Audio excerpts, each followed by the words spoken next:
હરણી તળાવ દુર્ઘટનામાં ફરિયાદ.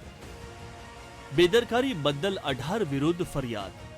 હરણી તળાવમાં બોટિંગ કરવા ગયેલા 12 માસૂમ અને 2 શિક્ષિકાના મોતથી ન માત્ર વડોદરાવાસી પણ રાજ્યના તમામ લોકોના હૃદય દ્રવી ઉઠ્યા છે. સૌ કોઈના મુખે એક જ વાત છે કે માસૂમોના મોતના જવાબદારોને કડકમાં કડક સજા કરીને દાખલો બેસાડવો જોઈએ. પણ અહીં તો બેદરકારોની આખી ફોજ છે. એક બે નહીં પણ 18 બેદરકારો વિરુદ્ધ ફરિયાદ દાખલ કરવામાં આવી છે. વડોદરા ક્રાઇમ બ્રાન્ચે આ કેસમાં અત્યાર સુધી 3 શખ્સની અટકાયત કરી છે. તો દુર્ઘટના માટે જવાબદાર મુખ્ય કોન્ટ્રાક્ટર પરેશ શાહ ફરાર થઈ ગયો છે. हम लोगों ने अभी तक 6 लोगों को जो है धरपकड़ भी अरेस्ट भी किया हुआ है, जिसमें 3 ऐसे लोग थे जो वहाँ पे बोट पूरा मैनेजमेंट देख रहे थे, जो भी मैनेजर थे वहाँ पे लेक जोन के, बोट चलाने वाले थे और सेफ्टी देखने वाले. आरोपियों के विरुद्ध में एकदम कड़क कार्रवाई हो सके उसके लिए SIT की रचना की गई, जिसमें एडिशनल कमिश्नर के नेतृत्व में और 2 DCPs हैं और ACP क्राइम ब्रांच जो इसका इन्वेस्टिगेशन करने के लिए IO उनकी निमणूक की गई है. મેસર્સ કોટિયા પ્રોજેક્ટ પાસે હતો વર્ક ઓર્ડર. 2017 થી હરણી લેક ઝોનનો હતો કોન્ટ્રાક્ટ. હરણી લેકની કામગીરીનો વર્ક ઓર્ડર 2017માં મેસર્સ કોટિયા પ્રોજેક્ટને સોંપવામાં આવ્યો હતો, જેમાં અલગ અલગ રાઇડ્સ, ખાણીપીણીના સ્ટોલ, બેન્ક્વેટ હોલ અને બોટિંગની સુવિધા આપવામાં આવી હતી.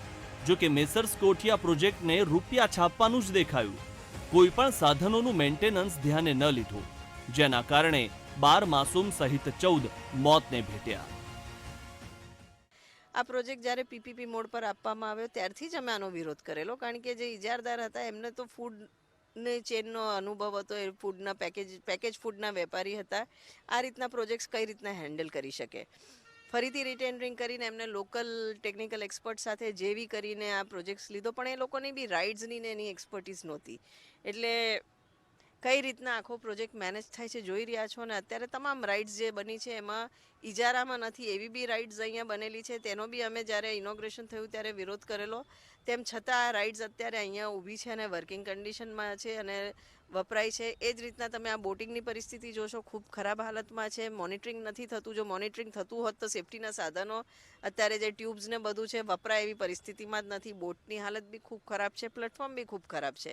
જો કોર્પોરેશને આનું મોનિટરિંગ કર્યું હોત તો કદાચ આ દુર્ઘટના ના થઈ હોત. 18 બેદરકાર વિરુદ્ધ ફરિયાદ દાખલ.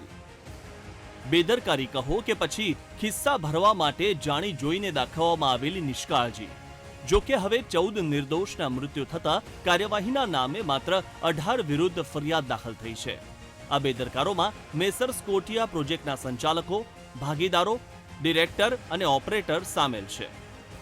આ આરોપીઓમાં બિનિત કોટિયા, હિતેશ કોટિયા, ગોપાલદાસ શાહ, વત્સલ શાહ, દીપેન શાહ, ધર્મિલ શાહ, રશ્મિકાંત સી પ્રજાપતિ, જતીન દોશી, નેહા દોશી, તેજલ દોશી, ભીમસિંહ યાદવ, વેદ પ્રકાશ યાદવ, ધર્મીન ભટાણી, નૂતનબેન શાહ, વૈશાખીબેન શાહ, હરણી લેક ઝોનના manager Shantilal Solanki, boat operator Nayan Gohil અને અંકિત.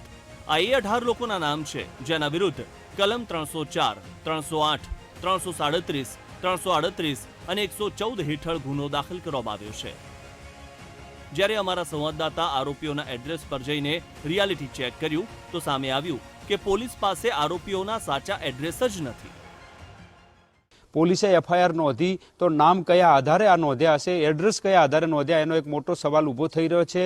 આરોપી જે 2 વર્ષથી અહીંયા રહેતો જ નથી, તેમ છતાંય પોલીસે અહીંનું એડ્રેસ બતાવ્યું છે અને આરોપી અન્ય જગ્યાએ રહી રહ્યો છે. ત્યારે સ્થિતિ એ છે કે આ FIRની અંદર જ ગંભીર પ્રકારની ક્ષતિ છે. એડ્રેસ જ જે 2 વર્ષ પહેલાંથી મકાન ખાલી કરી દીધું છે એ જ એડ્રેસ દેખાડવામાં આવ્યું છે. જોવાનું એ રહ્યું કે આખા જે કાંડ છે, જે બોટ દુર્ઘટના છે, એની સાચી રીતે તપાસ કેવી રીતે થશે, એને લઈને સવાલો ઊભા થઈ રહ્યા છે. 14 લોકોના ભોગ લેનારા આ બેદરકારો વિરુદ્ધ હરણી પોલીસ સ્ટેશનમાં ગુનો નોંધવામાં આવ્યો છે. સાથે જ આ કેસમાં તાત્કાલિક તપાસ હાથ ધરવામાં આવશે.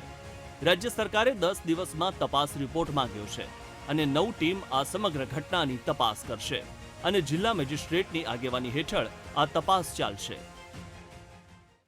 આ જે અહેવાલ છે તંત્રએ કોઈ પણ બેદરકારી રાખ્યા વગર 10 દિવસમાં આ અહેવાલ આપવો જ પડશે ને આમાં કોઈ પણ ચમરબંધી ને જો છોડવામાં આવશે,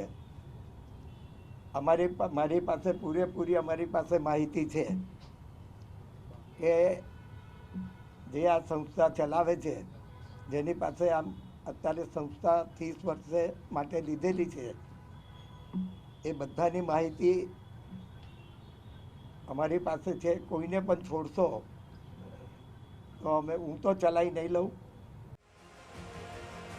તપાસથી યાદ આવ્યું કે ઘટનાઓ તો અનેક બનતી રહે છે, જેમાં કોઈને કોઈ તો બેદરકાર હોય જ છે, પણ તપાસના નામે મળતિયાઓને બચાવવાના જ પ્રયાસ થાય છે.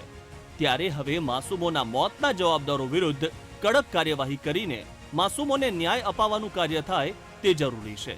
Bureau report, VTV news.